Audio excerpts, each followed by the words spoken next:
You know someone like this. He's magnetic, filled with promise. Ideas pour out of him like waterfalls, brilliant, bold, impossible not to admire. He dreams of writing a novel, launching a startup, changing the world. You see a spark in his eyes that whispers, he was made for something greater. But something strange happens. He never quite gets there. The novel isn't finished. The business doesn't launch. The dreams remain just that, dreams. Instead, there are excuses. It wasn't the right time. The world just doesn't get me. People are too limited. He's always preparing to begin, yet never begins. And if you're honest, maybe a part of you has been waiting for him to finally become what he always promised he would be. Carl Jung had a name for this pattern, Puer Aeternus, Latin for eternal boy. Today, we take a deep dive into this archetype, what it is, how it shows up, how it enchants and ultimately wounds, and most importantly, how transformation is possible. Who is the Puer Aeternus? The Puer Aeternus is not just a personality type. He is a timeless archetype found in myths, literature, and real life. He is Peter Pan, refusing to grow up. He is Icarus, soaring toward the sun with wax wings. He is the dreamer afraid of waking. To the outside world, the Puer seems radiant. He's poetic, inventive, idealistic. He despises the ordinary and craves the exceptional. Conventional jobs bored him. Small talk irritates him. Responsibility? He calls it a cage. He lives in the realm of possibility, not actuality. He is forever on the edge of something magnificent, but never quite lands. Jung saw the Puer Aeternus as someone who lives in a kind of suspended animation, always on the threshold of life, but never crossing it. He delays commitment, avoids boundaries, and resists limitation. The Puer may be a man in his 30s, 40s, or even older. Chronologically, he ages. Psychologically, he remains stuck in an extended adolescence. And yet, to those around him, he often appears full of promise, if only he'd follow through. The bright side. Why he enchants. So why do people fall under his spell? Because the Puer shines. His ideas ignite hope. His passion is contagious. He inspires others to dream, to imagine, to believe in the magic of what life could be. He reminds us of youth's beauty, of a time when we hadn't yet settled, when we believed anything was possible. In a world full of routine and monotony, he stands out like a comet. He often excels creatively. He may be a musician, a writer, a visionary entrepreneur, starting 1,000 things that feel promising. He thrives in beginnings, in sparks, in inspiration. There's something in his rebellion that feels noble. He doesn't want to live like everyone else. He resists the soul-numbing grind of adult life. And in this, he offers an important message. There is more to life than obligation. But what happens when inspiration isn't followed by action? When the spark doesn't light a fire?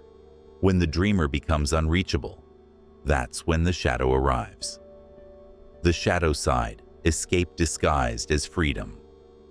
The freedom he chases eventually reveals itself as avoidance. The Puer doesn't just reject conformity, he runs from reality. He avoids discomfort, difficulty, and emotional depth. He wants love, but not intimacy. Success, but not labor. Change, but not responsibility. He's terrified of failure, so he avoids trying. He's afraid of being ordinary, so he floats in the clouds of fantasy. In relationships, he may be deeply romantic until things get real. Then, he distances. He disappears. He claims he's misunderstood, or not ready, or not the settling type. In his career, he may jump from job to job, project to project. Each time, something is wrong with the system, the team, the timing, but never with him.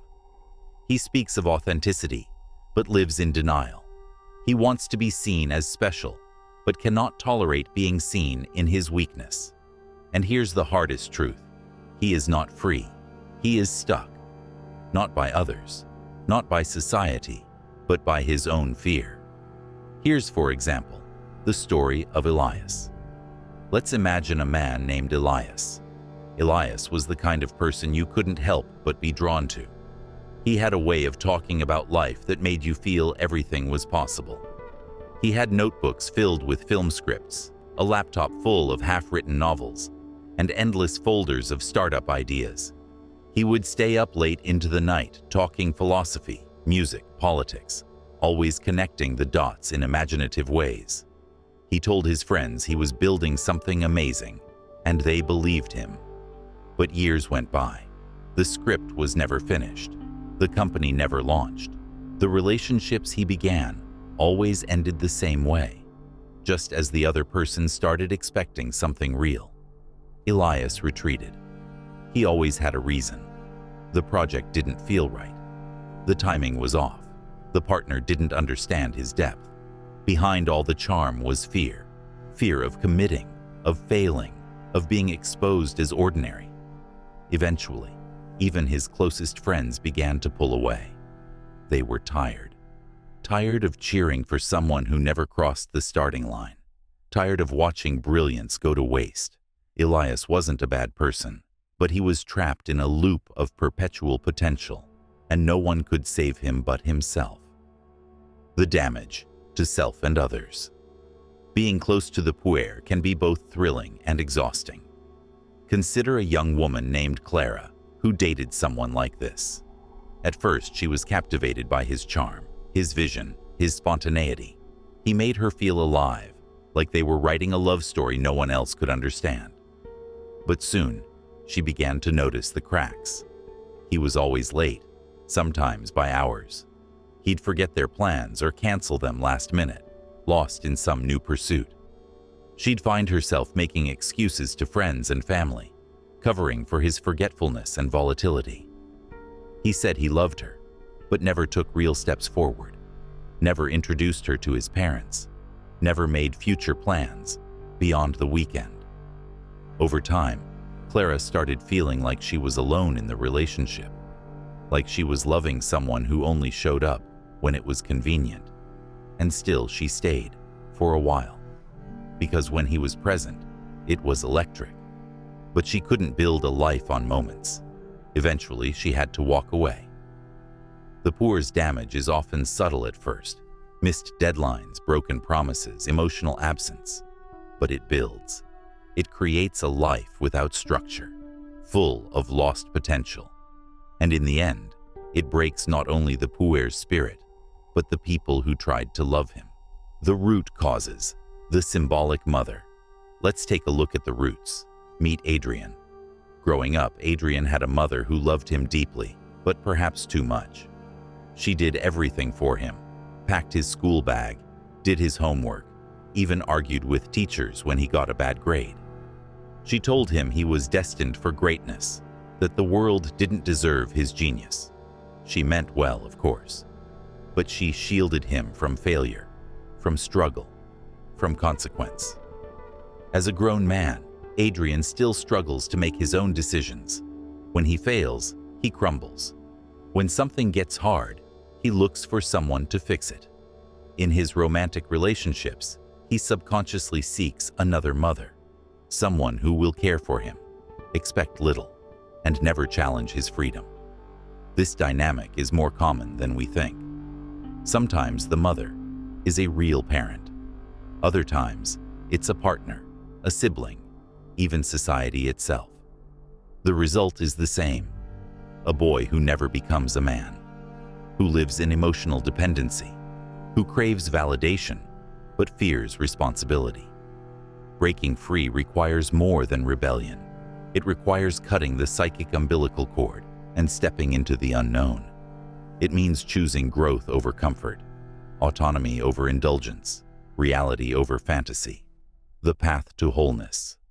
The Puer Aeternus is not evil. He is not broken beyond repair.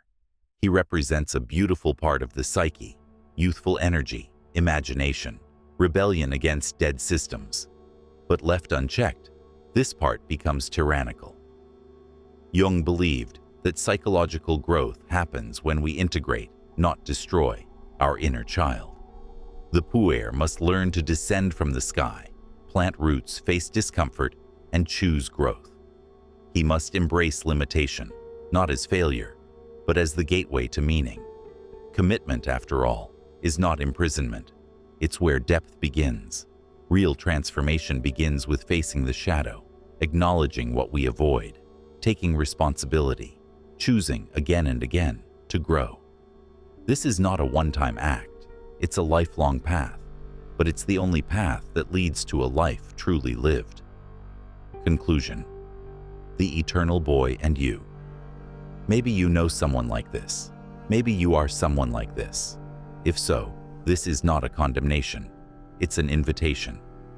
To grow does not mean to kill the dreamer. It means to guide him, to integrate the fire of youth with the wisdom of age, to balance the beauty of imagination with the strength of discipline. Carl Jung said, "We don't become enlightened by imagining figures of light, but by making the darkness conscious." The eternal boy doesn't have to stay trapped in the clouds. He can come down to earth. He can build. He can love. He can become whole. And so can you.